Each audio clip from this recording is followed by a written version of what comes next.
del cambio del estado de salud al de enfermedad de la población. Tasas de incidencia, hay dos tipos de tasas, la acumulada y la densidad de incidencia, la TIA y la densidad de incidencia. La tasa de incidencia acumulada puede calcularse en cohortes fijas, mientras que en cohortes dinámicas se utiliza la densidad de incidencia. ¿Qué es una cohorte? También para adelantarnos un poquito, porque ya cuando estudiemos estudios de cohorte vamos a comenzar a revisar. Pero cohorte es un grupo de individuos a los cuales se les sigue a lo largo del tiempo. Una cohorte fija es aquella, dice, empiezan 100 individuos y terminan 100, que es una cohorte fija. No entran ni salen en la cohorte. Una cohorte dinámica es una cohorte donde empiezan 100, pero pueden terminar 120 o pueden terminar 80. ¿Por qué? Porque hay gente que se incorpora y hay gente que también sale. Entonces, dependiendo del tipo de corte, se utiliza ya sea tasa de incidencia acumulada o densidad de incidencia. Recordar, ¿para qué sirve la tasa de incidencia acumulada? Para medir el riesgo de enfermar. Entonces, ¿qué mide la tasa de incidencia? Eso no se olvide nunca. ¿Qué mide la tasa de incidencia acumulada? El riesgo de enfermar. ¿Qué mide la densidad de incidencia? La velocidad de difusión de una enfermedad. Entonces, por ejemplo, ahí no entra gran matemática. Tienen que saber. ¿Por qué? Porque ustedes van a leer información donde identifiquen tasas de incidencia acumuladas y van a decir, esto mide el riesgo. Y de acuerdo a eso van a catalogar poblaciones de alto, mediano y bajo riesgo. O si analizan información en términos de densidad, van a saber en qué población la enfermedad se disemina más rápidamente. Y se van a preguntar por qué ocurre esto. Y en razón a ella, a la respuesta que den a esa pregunta, van a intervenir. Para eso sirve la epidemiología. Ahí está. Mide la proporción de individuos que se enferman en la población durante un periodo determinado, indica el riesgo promedio de enfermar. ¿Cómo se calcula? Número de casos nuevos sobre la población al inicio del periodo o población susceptible. Entonces, también les digo, para calcular la tasa de incidencia en general, la acumulada o la densidad de incidencia, se puede hacer solamente en dos condiciones. Una, cuando se hace el seguimiento de los individuos sanos, para ver cuándo aparece la enfermedad, o cuando la enfermedad ocurre una sola vez en la vida. Entonces yo puedo calcular, por ejemplo, sin hacer seguimiento, tasa de incidencia acumulada de sarampión, tasa de incidencia acumulada de rubiola, tasa de incidencia acumulada de parotiditis, que son enfermedades que dan una sola vez en la vida. Cuando la enfermedad da más de una vez, tenemos que identificar si el caso es nuevo o no. Entonces, en esas circunstancias no es posible calcular la tasa de incidencia, porque no vamos a poder identificar si es un caso nuevo o es un caso antiguo. Aquí está un ejemplo simple para que calculemos la tasa de incidencia acumulada. Y vamos a partir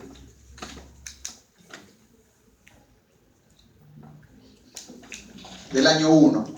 Entonces, ahí, como dice, ¿cuántas personas son susceptibles? Si empezamos en el año 1, ¿cuántas personas son susceptibles? Para calcular la tasa de incidencia acumulada. ¿Qué significa que una persona es susceptible? Que no tiene la enfermedad y tiene la posibilidad de desarrollarla, ¿no? Entonces, en este ejemplo, esta persona ya tiene la enfermedad, entonces esta persona no va a entrar en la corte. Esto es una corte, un conjunto de individuos a los cuales se les sigue a lo largo del tiempo. Entonces, los susceptibles van a ser solamente estas personas, 1, 2, 3, 4 personas susceptibles. Los vamos a seguir a lo largo del tiempo hasta el año 7, ¿no? Hasta el año 7, y vamos a calcular la tasa de incidencia acumulada. ¿Cuál sería la tasa de incidencia acumulada hasta el año 7 en este grupo de personas que estamos evaluando? Entonces, si son 4, ¿cierto? ¿Cuántos casos nuevos estamos encontrando en este periodo desde el año 1 hasta el año 7? Les digo, todos los que están pintaditos son enfermos, pues, ¿no? Los que no tienen pinturas son sanos. ¿Cuántos? ¿Cuánto sería el denominador? Tasa de incidencia acumulada, numerador, ¿cuánto sería? ¿Este caso nuevo, no? Sí, pues, ¿no? Sí, digan. ¿Por qué? Porque este no tenía la enfermedad. Y si no tenía la enfermedad y aparece enfermo, es caso nuevo. ¿Este acá es caso nuevo? Sí, porque a lo largo del tiempo desarrolló la enfermedad. Acá ya no es caso nuevo, ¿no? Y acá, caso nuevo. Entonces, ¿cuántos son? 3, pues. ¿Y el denominador? ¿Cuántos sería? 4, pues, ¿no? Dijimos, casos nuevos sobre la población susceptible. Tenemos 1, 2, 3 casos nuevos y los susceptibles son 4. Les voy a poner un ejemplo simple. Entonces ya de acá vemos de que la tasa de incidencia es una película, ¿cierto? Entonces yo le voy a poner un ejemplo simple. Queremos calcular la incidencia de alumnos que se duermen en el curso de epidemiología. Entonces yo pongo una cámara allá y veo que todos están despiertitos. Y comienzo a dictar la clase, ¿no? Termino los 90 minutos y luego reviso la cámara. Todos están despiertos y comenzaron a dormirse. De los alumnos de los 100 que están, 40 se durmieron a lo largo. Los 100 estaban despiertos, ¿eh? Esos eran susceptibles a dormirse en mi clase, ¿cierto? Entonces, a lo largo de el tiempo de la clase se han dormido 40. ¿Cuál será la incidencia de dormidos en la clase de epidemiología?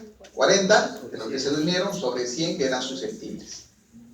¿Para qué les digo esto? Para que por analogía sepan que la tasa de incidencia es una película, a diferencia de la tasa de prevalencia, que es una fotografía, como vamos a ver. ¿Ya? Entonces, tasa de incidencia y densidad de incidencia. ¿Cuál es la diferencia entre la tasa de incidencia y la densidad de incidencia? A ver, una diferencia. Ya les dije, uno se usa en corte fija y la otra en corte dinámica. La otra diferencia es el denominador. En la tasa de incidencia acumulada, el denominador es la población susceptible. Y en la densidad de incidencia es los tiempos, persona, observación. Por lo que dice acá, la suma de todos los periodos libres de la enfermedad durante el periodo definido en el estudio, o sea, el tiempo, persona. Y ahí les hemos puesto un ejercicio, ¿no? Con una línea. Lean bien el contexto para que entiendan qué son esas líneas.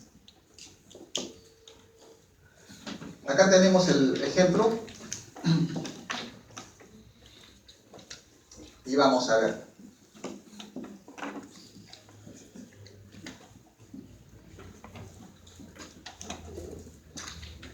Dice, ¿cuántas personas están en riesgo de enfermar al inicio del intervalo? O sea, de acá hasta acá, ¿no? Vamos desde el 1 hasta el mes 7 vamos a hacer, ¿ya? ¿Cuántas personas están susceptibles al inicio del periodo? 4, ya lo vimos, ¿no? Y luego lo que queremos saber, como calculamos la densidad de incidencia, dice, el denominador es el tiempo que está la persona libre de la enfermedad. O sea, el tiempo que transcurre desde que yo lo comienzo a observar hasta que se enferma. Eso quiere decir el tiempo libre de enfermedad. Entonces la persona, esta persona, ¿cuánto tiempo estuvo libre de enfermedad? 1, 2, 3 años, ¿cierto? 3 años. Esta persona, ¿cuánto tiempo estuvo libre de enfermedad? 1, 2, 3, 4, 5 años. 5 años. Esta persona de acá, ¿cuánto tiempo? Esta de acá, perdón, esta 7 años, ¿no? 1, 2, 3, 4, 5, 6, 7 años. Y esta persona de acá, 1, 2, 3, 4, 5 años libre de enfermedad. Como la densidad de incidencia es el número de casos nuevos, que son 4, dividido entre los tiempos persona-observación, que son 15, multiplicado por un factor de expansión. Entonces, la tasa de incidencia acumulada y la densidad de incidencia son iguales en el numerador, pero son diferentes en el denominador. Uno, la tasa de incidencia acumulada tiene que ver con la población susceptible, mientras que la densidad de incidencia tiene que ver con los tiempos persona-observación.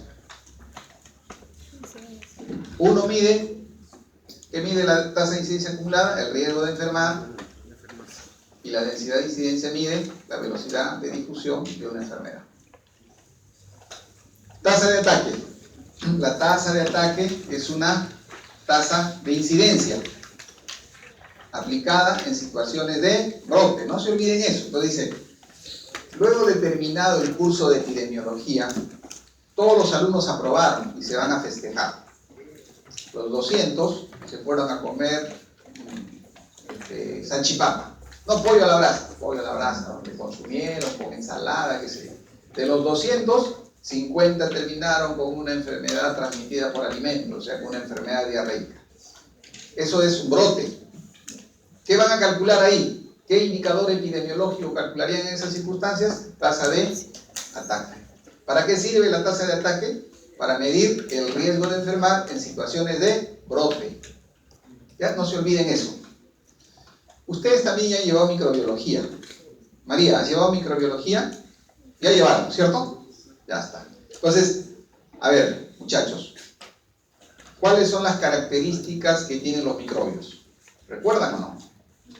Bacterias. Ya, otra característica.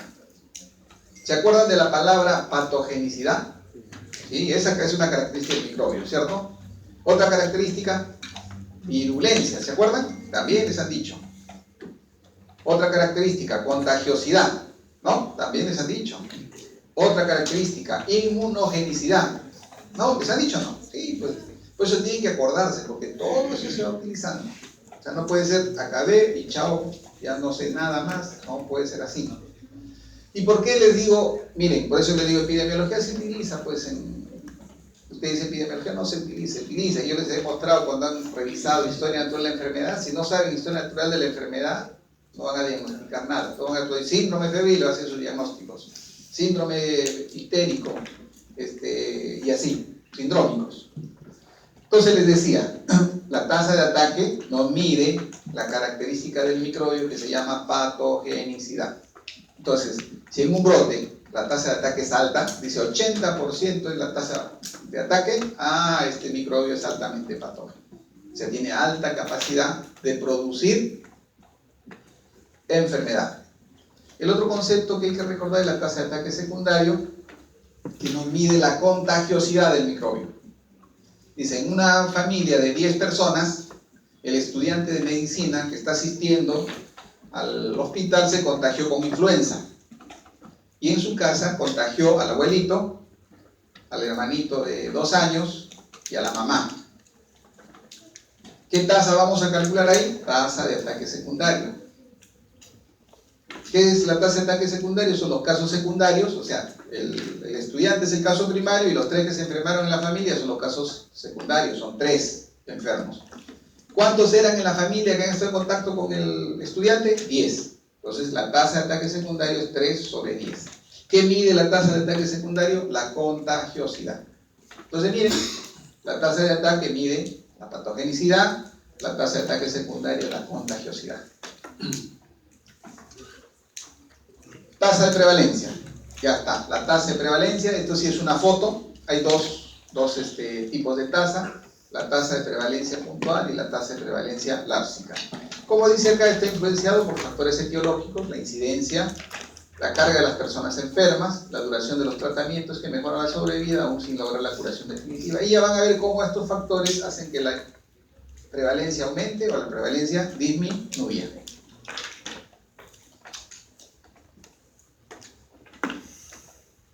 Vamos a ver esto. Prevalencia, hay 2 tipos de prevalencia puntual y la prevalencia lápsica o de periodo. ¿Cómo? Vamos a poner el ejemplo, al igual que pusimos incidencia, que era la cámara que les puse, la prevalencia puntual la vamos a hacer de la siguiente manera. Yo estoy dictando la clase y de repente les tomo una foto. En esa foto van a aparecer aquellos que desde que se sentaron se durmieron, ¿no? Se pusieron a roncar desde el inicio de la clase. Y hay otros que justo cuando están pegando el ojo, los capturamos. Esos serían los casos nuevos. Los que se durmieron desde el inicio de la clase serían los casos antiguos. El que justo se está quedando dormido cuando le tomo la foto, ese sería el caso nuevo. Entonces la prevalencia, eso es casos nuevos más casos antiguos sobre la población de estudio. Y yo les digo, recuerden estas cosas, porque cuando hablemos, por ejemplo, dice estudio transversal, la medida epidemiológica que se calcula en un estudio, en un diseño transversal, es la prevalencia. Ya no les voy a repetir la prevalencia, no. Igual, cuando hablemos, se hace un estudio de cohorte y la medida epidemiológica que se usa en un estudio de cohorte es la incidencia.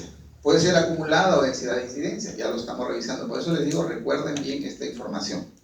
Entonces, prevalencia es la carga, prevalencia puntual mide la carga de la enfermedad, o llamados también casos prevalentes, que es la suma de casos nuevos más casos antiguos.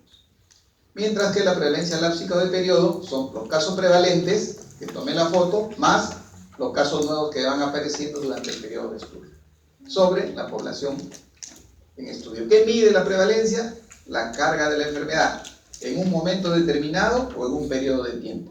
En un momento determinado será cuando es prevalencia puntual y en un periodo de tiempo cuando es prevalencia lápsica. ¿Y la K qué número es? K es el factor de expansión, que puede ser 1000, 10.000, ahí no hay, ahí puede ser 1000, 10.000 o 100.000.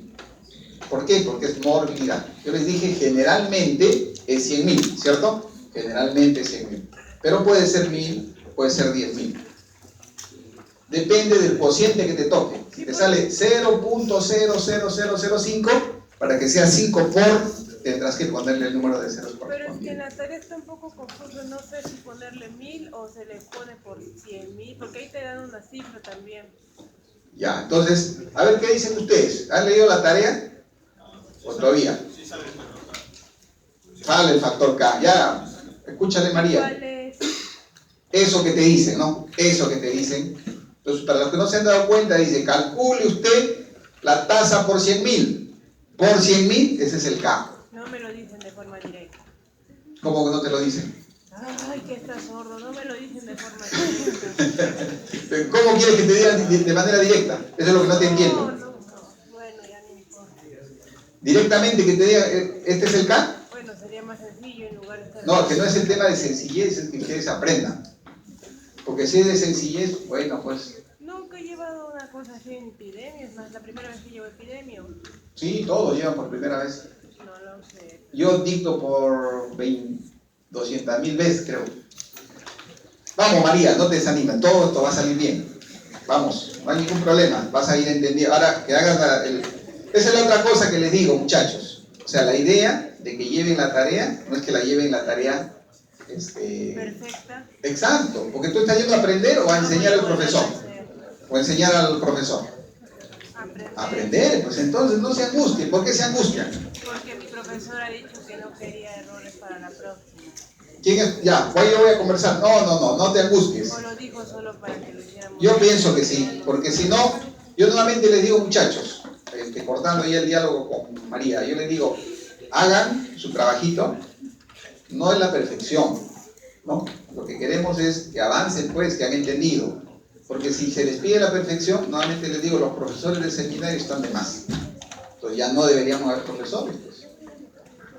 Obviamente, tienen que tener por lo menos una idea, pues, de lo que van a hacer. No pueden llevar también cosas que salen del margen. Ahora, si no entendieron, el espacio es el seminario, ¿ya? Entonces, y acá un ejemplo. A ver, nos ayuda.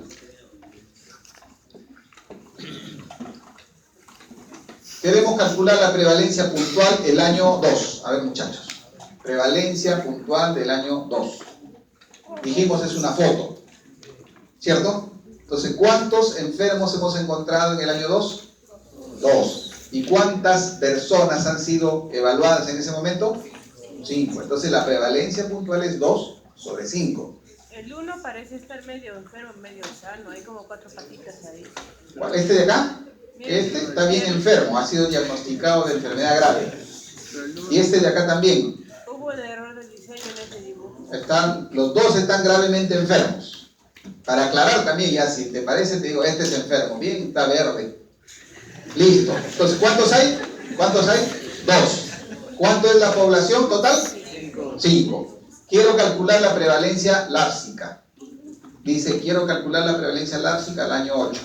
Entonces, he tomado la primera foto, ¿cierto? Y acá tengo 2. ¿Cuántos casos nuevos han aparecido entre el año 2 y el año 8? ¿Cuántos casos nuevos han aparecido? 1 y 2. Entonces, ¿cuál sería la prevalencia lápsica? Sería 2 casos prevalentes, ¿cierto? 1, 2, más 2 casos nuevos. 4. 4 sobre 5. Entonces, prevalencia puntual 2 sobre 5 y prevalencia lápsica 4 sobre 5. Se cumple lo que yo les he dicho. Prevalencia puntual son los casos prevalentes. Casos nuevos, este es nuevo, perdón, este es caso nuevo y este es caso antiguo. Este ya estaba enfermo. Este es el que se durmió y este es el que ya estaba dormido. ¿Cierto? Eso es. Y luego, la prevalencia lápsica son los casos prevalentes, estos dos, más los casos nuevos. Este de acá, que no estaba enfermo y se enfermó, es caso nuevo, porque no estaba enfermo cuando yo le tomé la foto. No estaba dormido, se durmió, caso nuevo.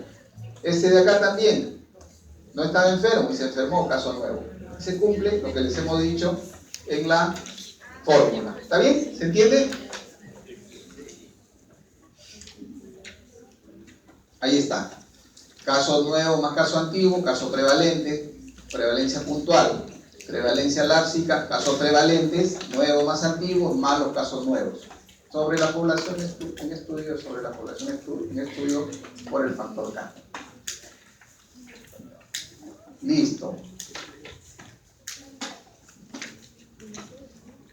Tasa de mortalidad. Pregunta. La tasa de mortalidad, ya con los amplios conocimientos que han tenido, la tasa de mortalidad, ¿semeja a una incidencia o una prevalencia? Incidencia, ¿cierto? Todos estamos de acuerdo. Levanten la mano los que dicen que semeja a una incidencia. Levanten, pues levanten, sí, ya, muy bien, así. Levanten la mano los que dicen que es una prevalencia. Nadie. Levanten la mano los que se abstienen. No sabe, no opina, la mayoría, ¿no?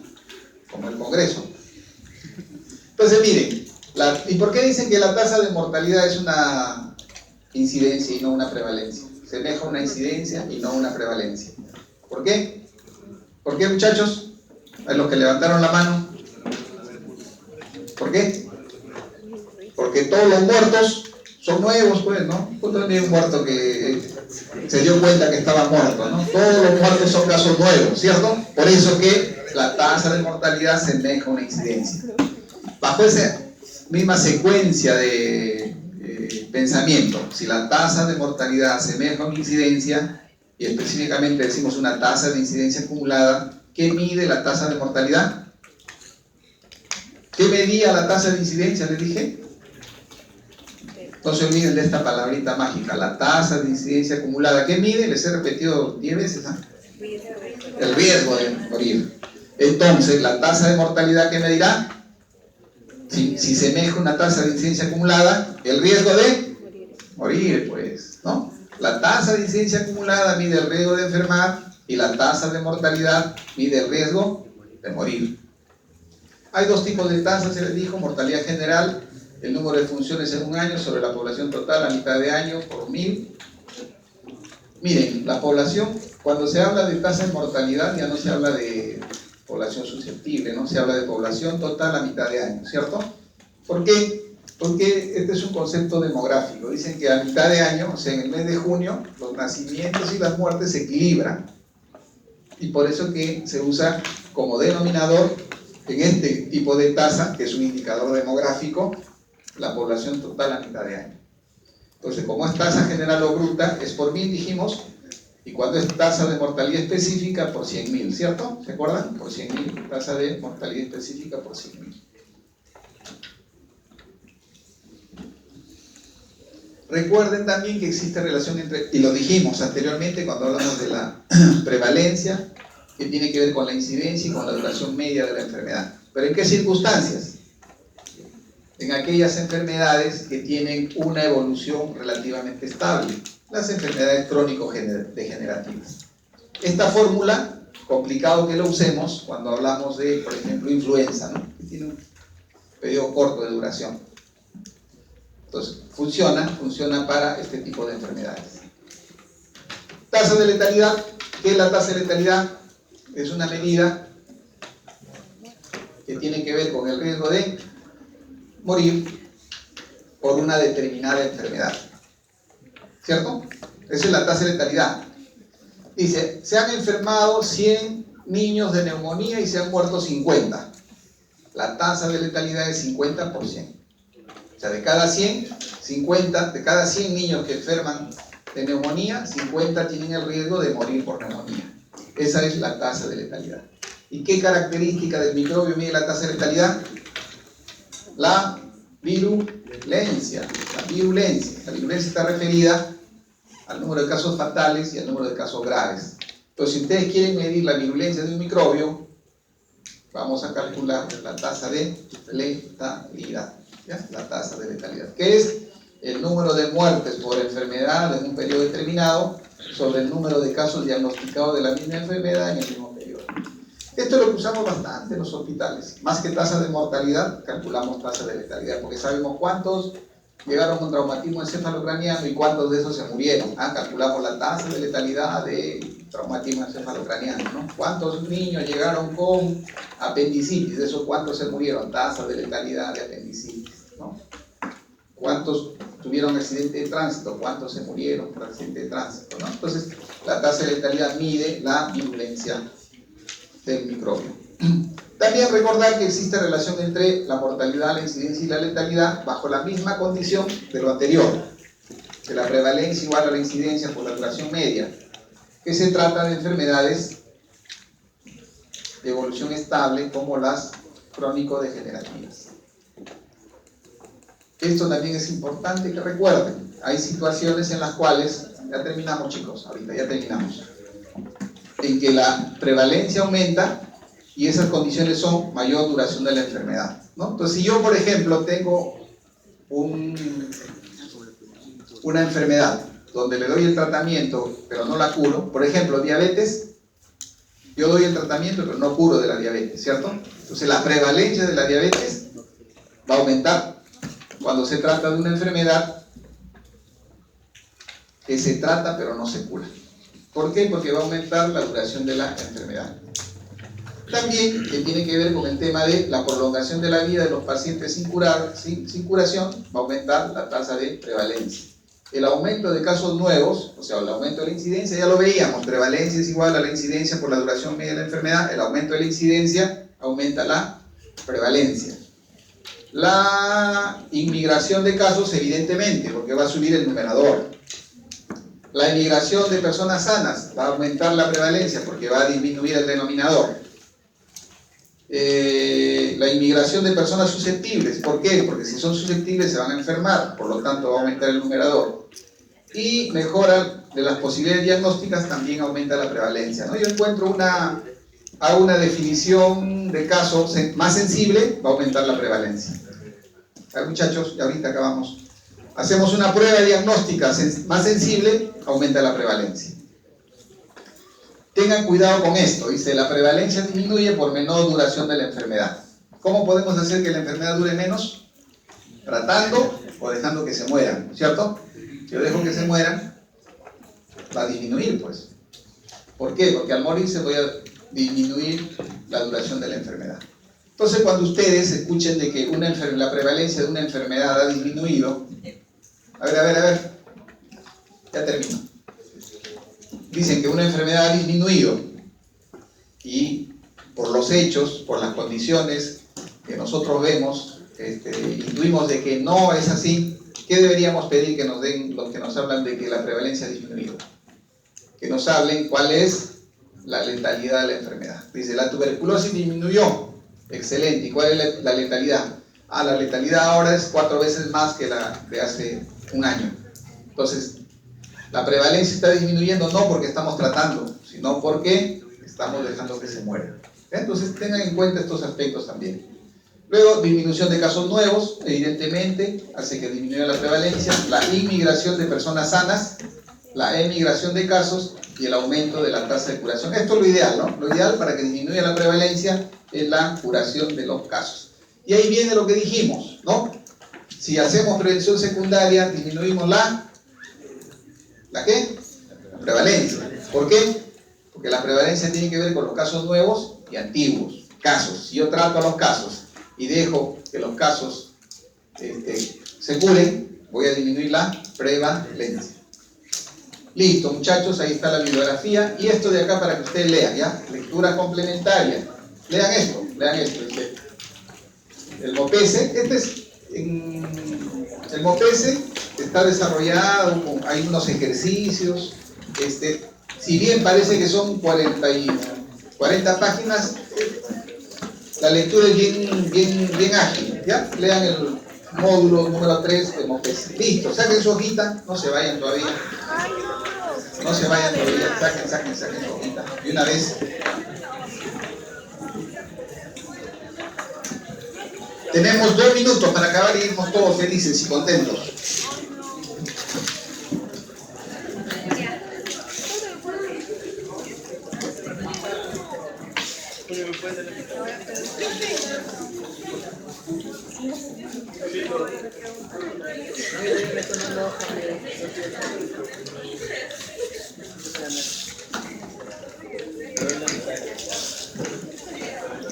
Les quiero decir una cosita, sí, ¿ya? A ver, grupo 2. Un favor, no sean ya tan exagerados, ¿ya? Entonces ya, miren lo que presenta. El que ha hecho esto se acerca a hablar conmigo, pues si no la próxima lo decimos públicamente, ¿ya? ¿No será grupo 1? No, este es el grupo 2. El grupo 1 también han hecho lo mismo, pero miren, pues ya, por favor, yo le digo, respetémonos mutuamente, ¿ya? Respetemos mutuamente. Listo.